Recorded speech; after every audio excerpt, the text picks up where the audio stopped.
As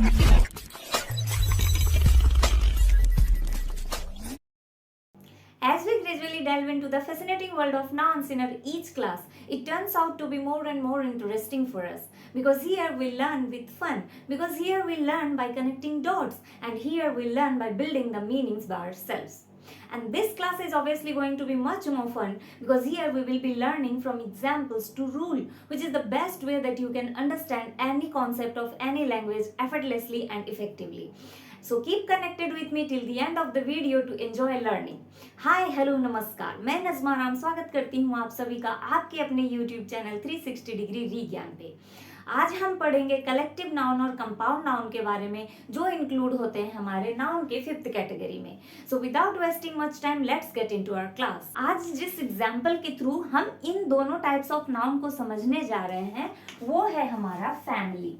ठीक है, family जिसको हम कहते हैं परिवार, जिसमें इंक्लूड होते हैं दादा दादी, चाचा चाची, ताऊ ताई, भाई बहने। ठीक है, और इन्हीं सारे मेंबर्स को लेके हम उस फैमिली को कहते हैं ज्वाइंट फैमिली। ठीक है, और एक फैमिली होता है न्यूक्लियर फैमिली, जिसमें कि सिर्फ पेरेंट्स और चिल्ड्रन होते हैं। दैट मीन्स कि वहां पे आप सिर्फ 2 जनरेशंस को देख सकते हैं। लेकिन ज्वाइंट फैमिली में हम मोर देन 2 जनरेशंस देखते हैं कि कभी कभी उसमें ग्रैंड पेरेंट्स और कभी कभी ग्रेट ग्रैंड पेरेंट्स भी इंक्लूड होते हैं। ठीक है, तो फैमिली और फैमिली के 2 टाइप्स के बारे में हमने जाना। अब ये जो फैमिली वर्ड है, ठीक है तो ये 1 वर्ड, लेकिन ये मीन करता है अ ग्रुप ऑफ पर्सन्स को, अ ग्रुप ऑफ मेंबर्स को, या फिर अ ग्रुप ऑफ नेम्स को। ठीक है, तो जब 1 वर्ड हो, ये 1 वर्ड और मीन करता हो अ ग्रुप ऑफ नेम्स को, तब हम इसको क्या कहते हैं? तब हम इसको कहते हैं कलेक्टिव नाउन। ठीक है, क्योंकि ये 1 वर्ड होने के बावजूद ये हमें कलेक्शन ऑफ नेम्स को शो करता है। ठीक है, तो इस तरह से हमने कलेक्टिव नाउन का डेफिनेशन लिया क्या कि when 1 word means a group और collection of nouns then this is called collective noun. ठीक है, जब 1 वर्ड अ कलेक्शन और ग्रुप ऑफ नाउन या नेम्स को शो करता हो तब हम उसको कलेक्टिव नाउन कहते हैं। ठीक है, अच्छा, जिस तरह से फैमिली एक कलेक्टिव नाउन है उसी तरह से कुछ और एग्जांपल्स हैं, जैसे कि क्राउड। क्राउड हम बोलते हैं भीड़ को। ठीक है, तो जब हम भीड़ के बारे में बोलते हैं तब हम 1 इंडिविजुअल पर्सन के भीड़ के बारे में नहीं बोलते हैं, तब हम बोलते हैं पीपल के भीड़ के बारे में। ठीक है, उसी तरह से गैंग ऑफ रोबर्स या फिर thieves, litre of puppies. Puppies हम कहते हैं डॉग्स के छोटे छोटे बच्चों को और उनके ग्रुप को हम कहते हैं लीटर।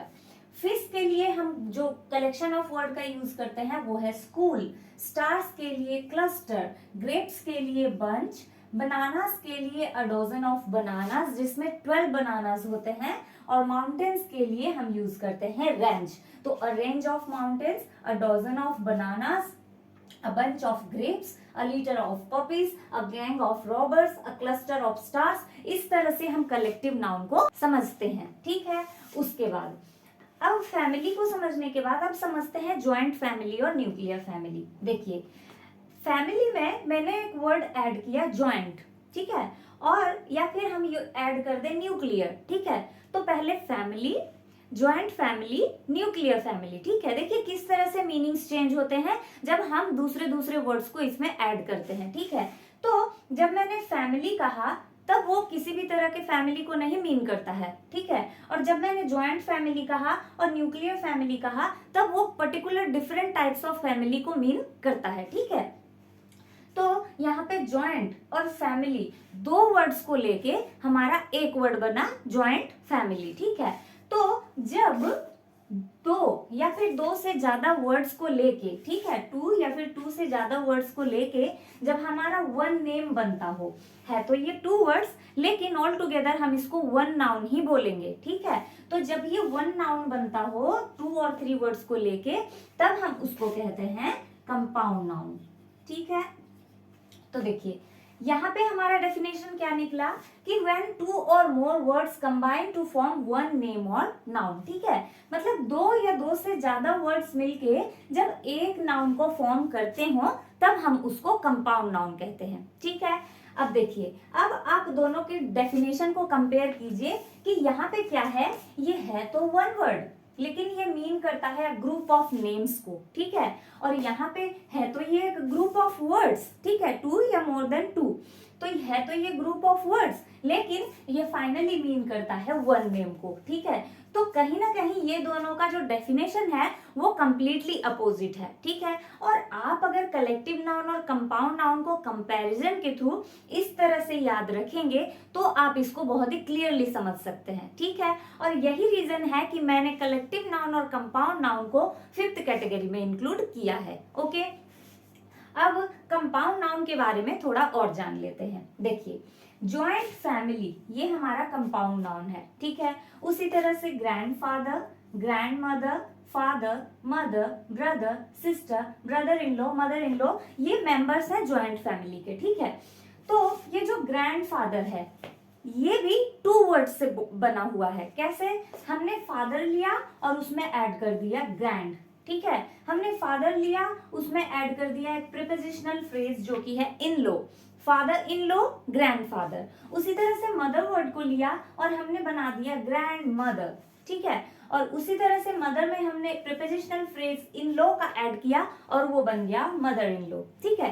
तो फादर से बना ग्रैंडफादर, फादर इन लॉ, और मदर से बना ग्रैंड मदर और मदर इन लॉ, ठीक है।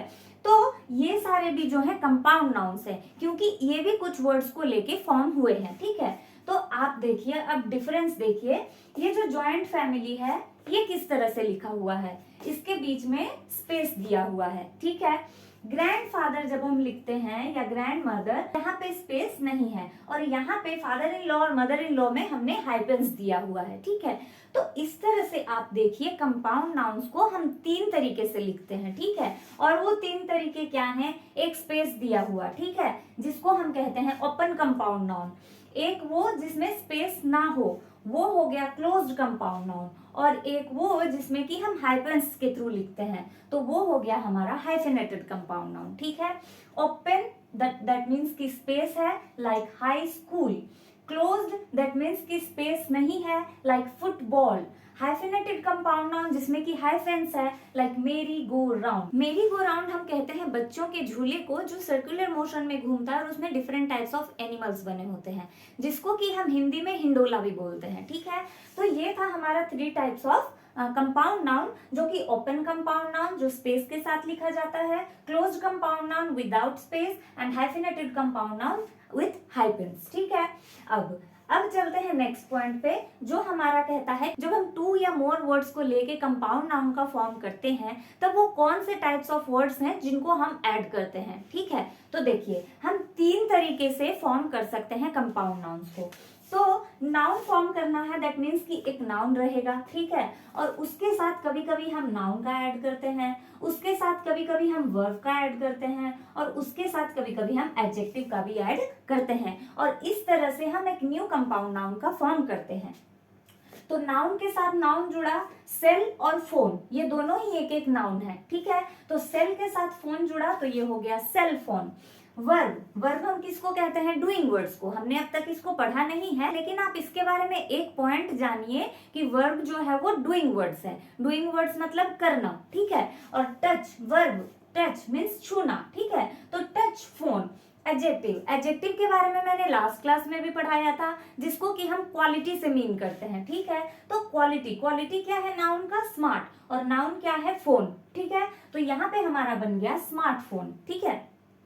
तो देखिए, नाउन हमारा सेम है, फोन एंड फोन, लेकिन हमने यहाँ पे different types of parts of speech को यूज करके हमने डिफरेंट कंपाउंड नाउन्स को फॉर्म किया है। जैसे कि नाउन के साथ नाउन जुड़ा सेलफोन, वर्ब के साथ जुड़ा टच फोन, और एडजेक्टिव के साथ जुड़ा तो ये स्मार्टफोन हो गया, ठीक है। तो इस 3 तरीके से हम कंपाउंड नाउन्स को फॉर्म करते हैं, ओके। अब आ जाते हैं हेडवर्ड्स के बारे में। अब ये हेडवर्ड्स क्या है? कंपाउंड नाउन में क्या होता है, जब हम प्लूरल फॉर्म में कन्वर्ट करते हैं तब ये हेड वर्ड्स ही होते हैं जिनको कि हम प्लूरल करते हैं या प्लूरलाइज करते हैं। तो यहाँ पे देखिए, जैसे हाई स्कूल, ठीक है, इसमें हेड वर्ड क्या है? स्कूल हमारा हो गया हेड वर्ड। फुटबॉल में बॉल हो गया हमारा हेड वर्ड। सेलफोन में, तीनों ही वर्ड्स में फोन हो गया हमारा हेड वर्ड्स, ठीक है। तो हम जब इनको प्लूरल फॉर्म में कन्वर्ट करेंगे तब हम इन हेड वर्ड्स में ही एस का ऐड करेंगे, ठीक है, like high schools, footballs, cellphones, ठीक है। तो यूजुअली क्या होता है, जो हमारा लास्ट वर्ड्स होता है, जैसे कि इन एग्जांपल्स में आप देख रहे हैं कि यूजुअली जो हमारे लास्ट वर्ड्स होते हैं ना, वही हेड वर्ड्स होते हैं, ठीक है। लेकिन क्योंकि इंग्लिश में जितने रूल्स हैं उसके साथ साथ उसके एक्सेप्शंस भी हैं, तो इसमें भी एक एक्सेप्शन क्या है कि यहाँ पे कभी कभी फर्स्ट वर्ड्स जो होते हैं वो भी हमारे हेड वर्ड्स होते हैं, ठीक है। जैसे कि मदर इन लॉ, ठीक है। यहाँ पे जब हम मदर इन लॉ को प्लूरल करते हैं तब हम उसको मदर इन लॉज नहीं करते, हम यहाँ पे इसको फ्रंट वर्ड जो है, ठीक है, जो फर्स्ट वर्ड है ये हेड वर्ड है मदर, तो हम मदर को प्लूरल करेंगे, ठीक है। तो mothers in law, fathers in law, ठीक है। लेकिन जब हम ग्रैंडफादर में प्लूरल करेंगे तब हम फादर को फादर्स करेंगे, क्योंकि यहाँ पे फादर जो है ये हेड वर्ड है, ठीक है। फादर से हमने ग्रैंडफादर बनाया और फादर वर्ड से ही हमने फादर इन लॉ बनाया, तो यहाँ पे ये लास्ट वर्ड जो है ये हेड वर्ड है और यहाँ पे ये जो फर्स्ट वर्ड है ये हेड वर्ड है, ठीक है। तो हम जब ग्रैंडफादर को प्लूरल करेंगे तो ग्रैंडफादर्स लिखेंगे और फादर इन लॉ को प्लूरल करेंगे तो इसको फादर्स इन लॉ लिखेंगे, ठीक है। उसी तरह से देखिए कुछ और वर्ड जो हेड वर्ड्स होते हैं, जो लास्ट वर्ड्स होते हैं, लाइक क्लासमेट, तो इसको हम प्लूरल करेंगे मेट्स, ये जो मेट होता है ये हमारा हो गया प्लूरल, तो क्लासमेट्स। रेन ड्रॉप्स, ठीक है। Mother's in law, commanders in chief, ये हमारे फर्स्ट वर्ड्स हेड वर्ड्स हैं, इसीलिए हमने कमांडर्स इन चीफ लिखा है, ठीक है। ओके, अब स्पूनफुल एक ऐसा वर्ड है जिसको कि आप दो तरीके से लिख सकते हैं, या तो आप उसके फर्स्ट वर्ड को प्लूरल करें या तो आप उसके लास्ट वर्ड को प्लूरल करें, ठीक है। जैसे कि स्पूनफुल को हम स्पूनफुल्स या फिर स्पून्सफुल भी लिख सकते हैं, ठीक है। तो आपको हेड वर्ड्स में भी तीन तरीके से लिखे हुए कंपाउंड नाउन्स मिलते हैं, ठीक है। तो कहीं पे फर्स्ट वर्ड्स होते हैं, कहीं पे लास्ट वर्ड्स हेड वर्ड्स होते हैं और कहीं कहीं पे दोनों ही तरीके से हम उसको लिख सकते हैं, ठीक है। ये हो गया बात हेड वर्ड्स का। अब समझते हैं सब्जेक्ट वर्ब एग्रीमेंट के बारे में। इसके बारे में मैंने लास्ट क्लासेस में भी आपको बताया है कि सब्जेक्ट वर्ब एग्रीमेंट क्या है, कि जब भी हम एक सेंटेंस फॉर्म करते हैं तब सब्जेक्ट के साथ वर्ब का यूज करते हैं। ये एक बेसिक रूल है सेंटेंस फॉर्मेशन का, ठीक है। तो सब्जेक्ट और वर्ब इसको कैसे फॉर्म करेंगे कि सब्जेक्ट जब सिंगुलर हो तब हम वर्ब को भी सिंगुलर करेंगे, ठीक है। और सब्जेक्ट जब प्लूरल नाउन हो तब हम वर्ब को भी प्लूरल वर्ब की तरह लिखेंगे, ठीक है। अच्छा, तो आपके माइंड में क्वेश्चन आ रहा होगा कि कलेक्टिव नाउन को हम कैसे लिखेंगे, क्योंकि है तो ये वन वर्ड और मीन करता है ग्रुप ऑफ वर्ड्स को, और कंपाउंड नाउन जो है तो ये ग्रुप ऑफ वर्ड्स लेकिन मीन करता है वन नाउन को। तो देखिए इसको समझना बहुत ही इजी है। जनरली क्या होता है, हमारा जो कलेक्टिव नाउन है वो मोस्ट ऑफ द केसेस में यूनाइटेड की तरह, ये यूनिटी की तरह काम करते हैं, ठीक है। तो उस केस में वो सिंगुलर नाउन होंगे और वो सिंगुलर वर्ब लेंगे। जैसे कि यूनिटी हम किसको बोलते हैं, एकता, ठीक है। तो जब वो एक होके काम कर रहे हैं दैट मीन्स कि वो सिंगुलर नाउन है। सिंगुलर हम किसको बोलते हैं, एक को, ठीक है। तो यूनिटी मीन्स एकता, एकता means one, one means singular noun, और सिंगुलर नाउन है तो वो सिंगुलर वर्ब लेगा सेंटेंस फॉर्मेशन में, ठीक है। लेकिन कभी कभी क्या होता है कि वो डिवाइडेड होके काम करते हैं, तो उस केस में हम उसको प्लूरल नाउन की तरह ट्रीट करेंगे और उसमें हम सेंटेंस फॉर्मेशन में प्लूरल वर्ब का यूज करेंगे। इसको चलिए एक एग्जांपल में समझते हैं।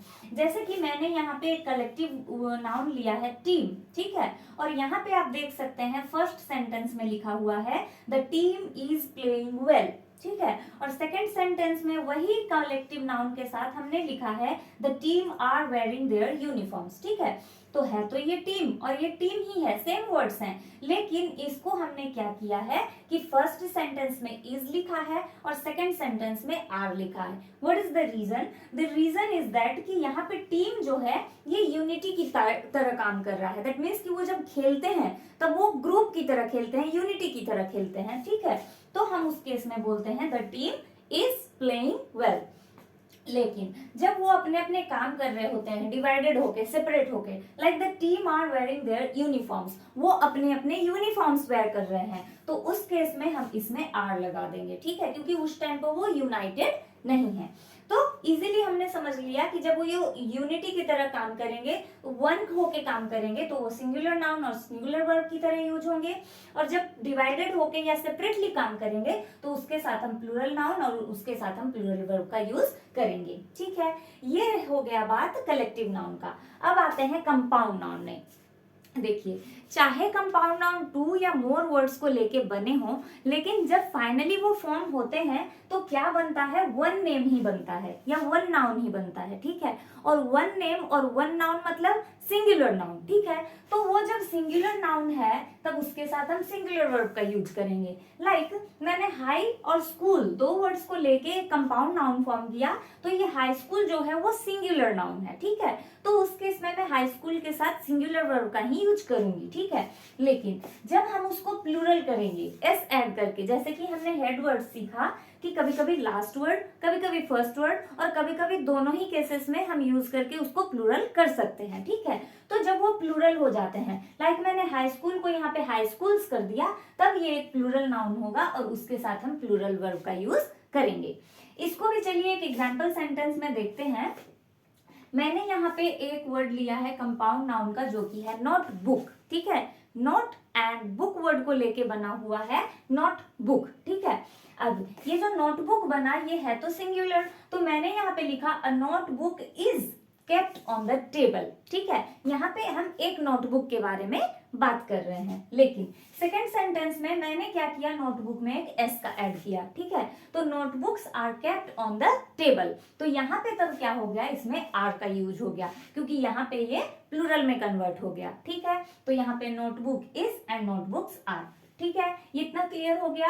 And there you have it, finally we have covered the fundamentals of collective noun and compound noun, and I hope you found this video really useful and helpful in sorting out all your doubts and confusions. For more such language related content, subscribe to my channel and hit the notification bell to stay updated with all my latest videos. So keep exploring, keep practicing, happy learning.